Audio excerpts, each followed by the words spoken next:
there, this is Miss Carol. I'm coming to you today with Lesson 5.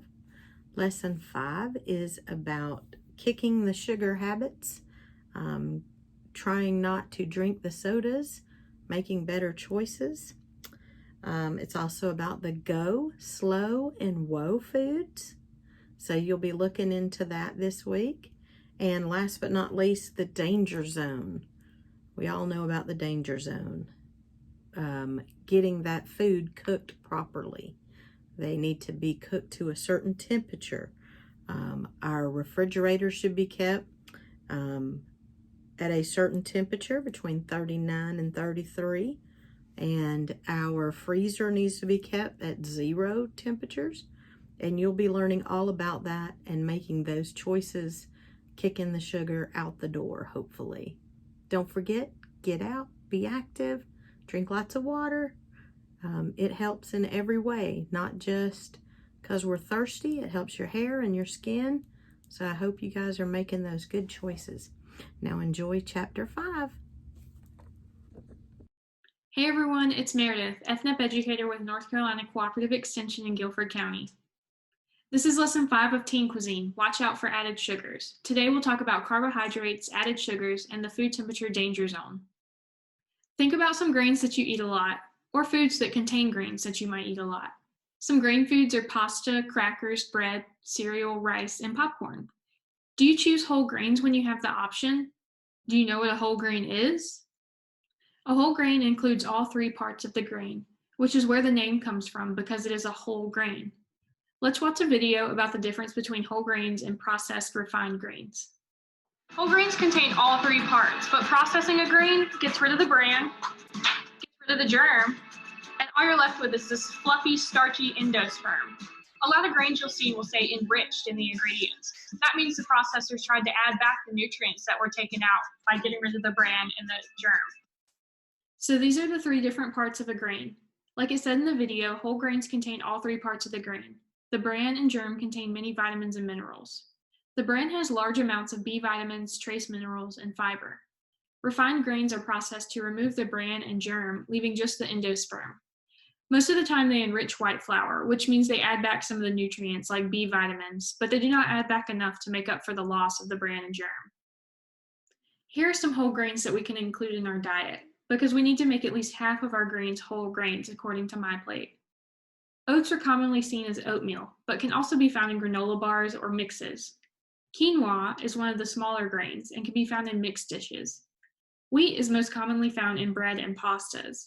Brown rice is the whole grain version of rice. White rice is the refined grain. Millet is another smaller grain and is not as common as the other grains, but it's seen a lot as part of bird feed, even though we can eat it as well. Popcorn is a whole grain. How exciting is that? Popcorn is a very common grain that we can eat, and choosing popcorn that is low in salt, fat, and sugar is best. Do you know how to tell if something is a whole grain? Let's watch a video that tells us how we can identify them using the nutrition facts label. The only way to tell if a product is truly a whole grain product is to check the ingredients list. You're going to want to see a whole grain listed first in the ingredients. So you're going to look for whole wheat flour, whole corn, brown rice, whole grain oats. Looking for the word whole in the first ingredient is a great clue. Can you tell which product has whole grains? We're looking for the word whole in the first ingredient, so that means that product number 1 has the whole grains. Product number 2 has enriched flour, and we can see the word wheat in there, which can be confusing, but it's the word whole that we want to see. There are 2 different types of carbohydrates. Let's watch a video about the differences. We need to make half of our grains whole grains, which is all 3 parts of the grain. And one nutrient that's very important in whole grains is fiber, which is very, very good for us. Fiber is a complex carbohydrate, and this represents what complex carbohydrates look like. Other foods that have carbohydrates are refined grains and sugary foods, but sugar is a very different carbohydrate. Sugar is a simple carbohydrate, and this represents what simple carbohydrates look like. When we eat carbohydrates and they go through our digestive system, the chains are broken up into the singular pieces to be absorbed. Simple carbohydrates are broken up and absorbed very fast because they're so short, which causes our blood sugar to rise very rapidly and makes food go through our system very fast, making us not feel very full. Complex carbohydrates are broken up and absorbed slowly because they're so large. It helps slow our digestion, helping us absorb more nutrients from our food and makes us feel full. This is what a complex carbohydrate might look like versus what simple carbohydrates might look like. Looking at the size of these, you can imagine how much longer it would take for the body to break down the complex fiber versus the simple sugars. There are many benefits when you decide to eat whole grains instead of refined grains. The benefits of fiber include making you feel full, helping you lose or maintain a healthy weight. It lowers your risk for heart disease by reducing the amount of cholesterol that's absorbed. It can lower your risk for type 2 diabetes because the sugars are absorbed slower. And it lowers your risk for some cancers by keeping the digestive tract running smoothly to help your colon health. Common sources of complex carbohydrates are vegetables, fruits, whole grains, legumes or peas, and oatmeal. They're usually natural and have lots of fiber, vitamins, and minerals. Common sources of simple carbohydrates are candy, cake, white bread, white pasta, many cereals, and drinks like juice and soda. They are usually refined and can contribute to many health conditions. Sugars can be shown on the ingredient labels as their chemical names that end in ose, like dextrose, maltose, and sucrose, or shown in another form, like honey, molasses, or cane juice. Let's watch a video about calculating how much sugar is in some food products. Added sugars are shown on food labels in grams, and 4 grams of sugar equals 1 teaspoon of sugar. So let's calculate how many teaspoons of added sugar are in a product. This product has 21 grams of added sugars. So to see how many teaspoons of sugar it has, do you know the math we need to do? If there are 4 grams for every 1 teaspoon, we need to divide the number of grams on the food label by 4. 21 grams divided by 4 equals what? It equals 5.25 or 5 1/4 teaspoons. This may not sound like a lot, but are you ready to hear the recommended limit for added sugars for adults? The recommended daily limit for added sugars is 6 to 9 teaspoons, which is 24 to 36 grams. So this means that 1 serving of that product is almost at the daily limit, and we know that staying below the limit is best. The average 20-ounce soft drink has 16 teaspoons of sugar, and the average 30-ounce sweet tea has 13 teaspoons of sugar, which are both way over the limit. The recommended daily limit for sugars is 6 to 9 teaspoons, or 24 to 36 grams. So be mindful of how much added sugar is in the foods that you're eating. Here's the go slow or whoa method for choosing beverages. Water and low-fat or fat-free milk drinks are go beverages because they are the ones that are healthy for us and that we can drink often. 100% fruits and vegetable juices and flavored milk drinks are slow beverages that we want to drink just sometimes because they still offer good vitamins and minerals, but usually have a lot of sugar. Whoa beverages are sodas, flavored coffees, energy drinks, sports drinks, fruit punch, and sweet tea because they contain a whole lot of sugar and almost no vitamins and minerals. We want to drink these only once in a while and not every day. Have you ever had an upset stomach after eating? When you do, it can sometimes end badly. No one likes an upset stomach. So let's look at what can cause this and how we can help prevent anyone from getting an upset stomach. The most common way the food goes bad is leaving it out in the danger zone too long. Do you know what the danger zone is? The danger zone is the temperature range that allows germs and bacteria to grow best. Leftovers should be refrigerated within 2 hours of preparation. Otherwise, the temperature could reach the danger zone. The danger zone is also known as room temperature.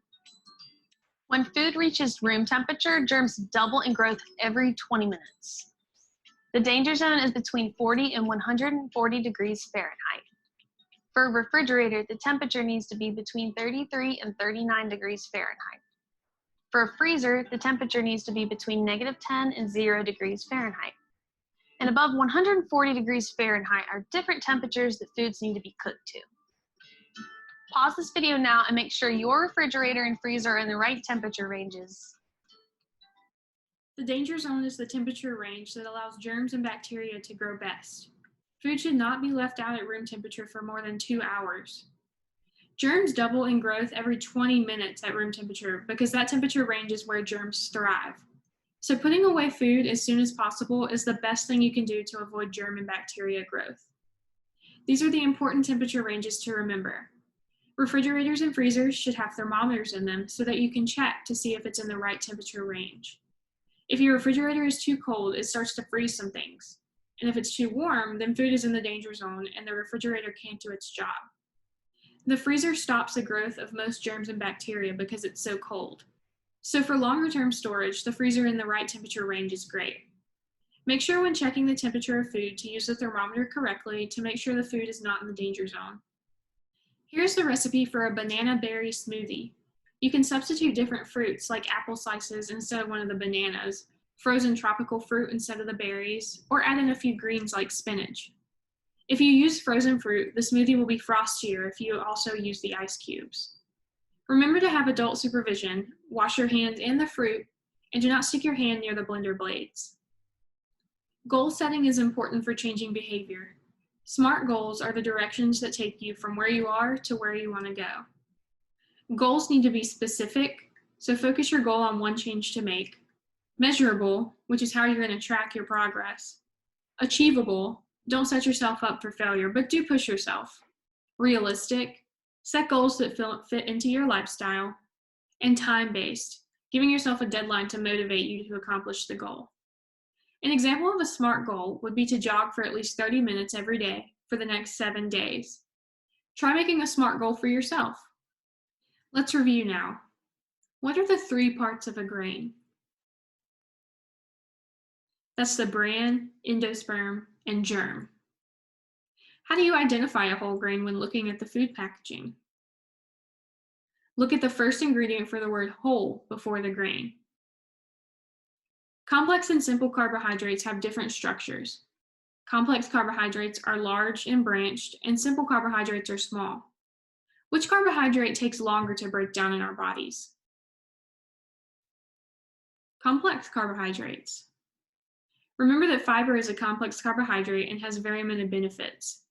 Also remember that the daily limit for sugar is 24 to 36 grams. What are 2 go drinks that we want to drink very often?